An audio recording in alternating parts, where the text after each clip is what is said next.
یہ قرآن کی آیت ہے، سورہ احزاب ہے۔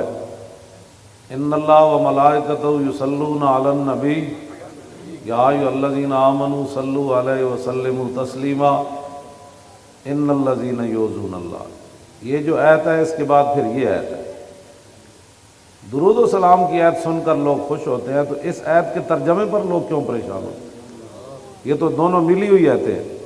ان اللہ و ملائکتہ یصلون علی النبی یا ایھا الذین، اس پر سبحان اللہ کیوں نہیں آتی؟ وہ تو کہتے ہیں، وہ تو کی کہتے ہیں حق نبی، تو اتنے کیوں نہیں کہتے بے شک؟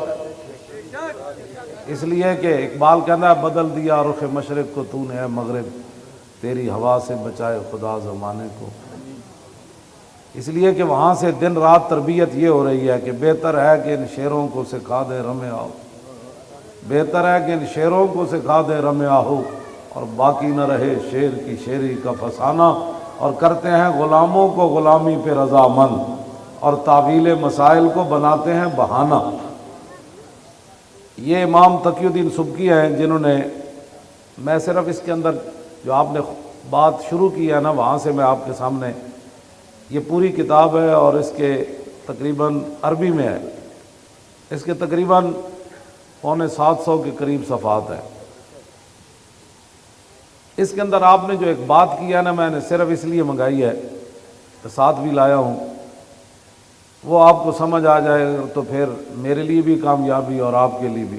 آپ فرماتے ہیں مجھ سے ایک فتویٰ پوچھا گیا گستاخ رسول کے بارے میں، ایک عیسائی نے حضور کے خلاف بات کی، تو فرمایا کہ میں نے پھر فتویٰ لکھا کہ اس نصرانی کو قتل کر دیا جائے، عیسائی کو، جس طرح کعب بن اشرف کو حضور نے قتل کروایا، اور اسی میں حضور کی عزت ہے اور اسی میں حضور کے دل کا سکون ہے۔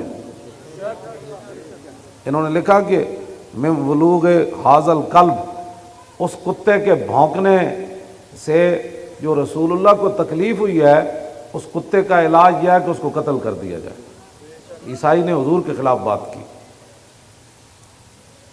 آپ نے فرمایا کہ وَيُطَہَّرُ الْجَنَابُ الرَّفِيعُ، کہ حضور کی جو جناب اقدس ہے، جن کا مقام بلند و بالا ہے، ان کے شان کا یہی تقاضا ہے کہ اس کتے کو بھونکنے سے روکنے کے لیے اس کی گردن اتار دی جائے۔ آگے پھر آپ نے بات کرتے کرتے آگے جو بات کی ہے نا وہ بڑی عجیب کی ہے۔ آپ نے فرمایا کہ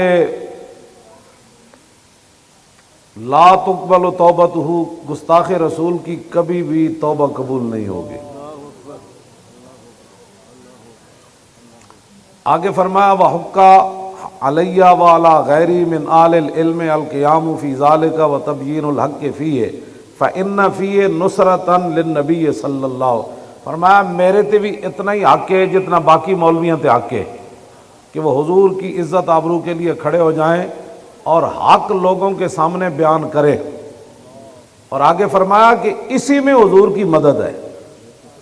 رسول اللہ کی کوئی مدد کرنا چاہتا ہے نا تو درود شریف پڑھ کے اس میں اپنے فائدے تلاش کرتا ہے۔ فرمایا حضور کے دشمنوں کے خلاف کھڑا ہونا یہ حضور کی مدد ہے۔ آگے پھر قرآن کی آیت لکھی، فرمایا وَلِيَعْلَمَ اللَّهُ مَن يَنصُرُهُ وَرُسُلَهُ بِالْغَیبِ إِنَّ اللَّهَ قَوِیٌّ عَزِیزٌ۔ یہ سورہ مجادلہ کی آیت نمبر 25 ہے۔ فرمایا کہ اللہ صرف یہ دیکھنا چاہتا ہے کہ اللہ کی مدد کون کرتا ہے اور اس کے رسولوں کی مدد کون کرتا ہے، بالغیب، بن دیکھے۔ اور کوئی دیکھ نہ رہا ہو پھر بندہ اللہ کی مدد کرے، اللہ تو مدد سے پاک ہے، مراد ہے کہ اس کے دین کی مدد کرے، مراد یہ ہے کہ اس کے رسول کی مدد کرے، دیکھ کوئی بھی نہ رہا ہو۔ فرمایا اللہ یہ دیکھنا چاہتا ہے کہ اللہ اور اس کے رسولوں کی مدد بن دیکھے کون کرتا ہے۔ آگے فرمایا اللہ تمہاری مدد کا محتاج نہیں، ان اللہ قوی، اللہ بڑی طاقت والا بھی ہے اور عزیز بھی ہے، غالب بھی ہے۔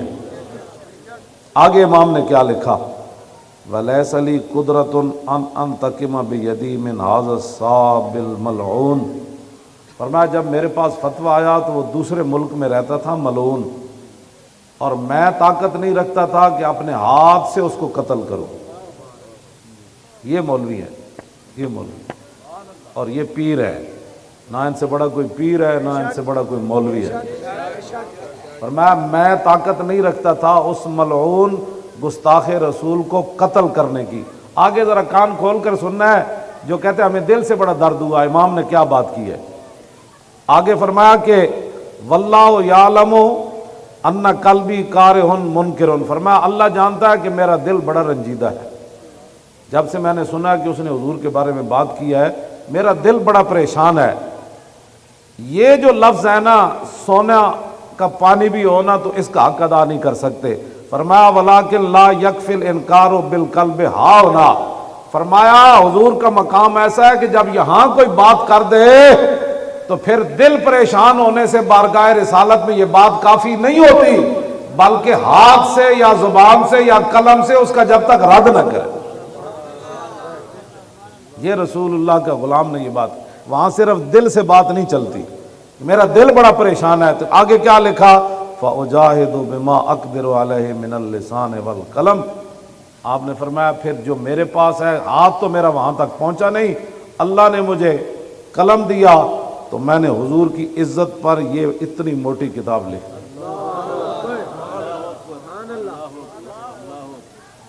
اور آگے کیا کہا، اگلی بات بھی سنیں۔ یہاں تو ایک تقریر کر کے ایک نعت پڑھ کے تو ایک لوگ دیگ پکا کے وہ سمجھتے ہیں نا ہم نے حضور کا حق ادا کر دیا۔ فرمایا وَأَسْأَلُ اللَّهَ، میں اللہ سے یہ سوال کرتا ہوں، عدم المؤاخذۃ بما تقصر یدی عنہ، یا اللہ جو میرا ہاتھ اپنے نبی کے لیے نہیں نہ اٹھا، قیامت والے دن یہ میرا گناہ تو نے معاف کر دینا ہے۔ یہ ہے جی بات۔ فرمایا میں نے کتاب اتنی اگرچہ بڑی لکھ دی ہے لیکن میں اللہ سے اس کوتاہی کی معافی کا طلبگار ہوں۔ اور آگے کیا بات کہی، فرمایا وَأَن يُنَجِّيَكَ مَا أَنجَى الَّذِي يَنْهَوْنَ عَنِ السُّوءِ، فرمایا ہفتے والے دن جو لوگ مچھلیاں پکڑتے تھے نا اور باز نہیں آتے تھے تو کچھ لوگ ان کو وہ برا کام کرنے سے روکتے تھے۔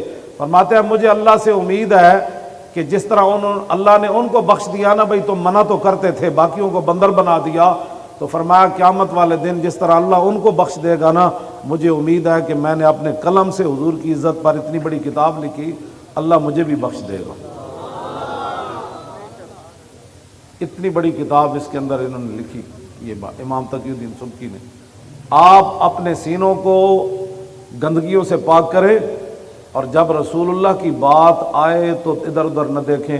جس طرح اتنا بڑا امام ہو کے، اتنا بڑا ولی ہو کے، اتنا بڑا عالم ہو کے، اتنا بڑا محدث ہو کے، اتنا بڑا مجتہد ہو کے، اتنا بڑا مفسر ہو کے، اتنا بڑا فقیہ ہو کے کہتا ہے یا اللہ تیرے حبیب کے گستاخ پر جو میرا ہاتھ نہیں نہ اٹھا قتل کرنے کے لیے، قیامت والے دن مجھے اس کتاب کی وجہ سے معاف کر دے رہا۔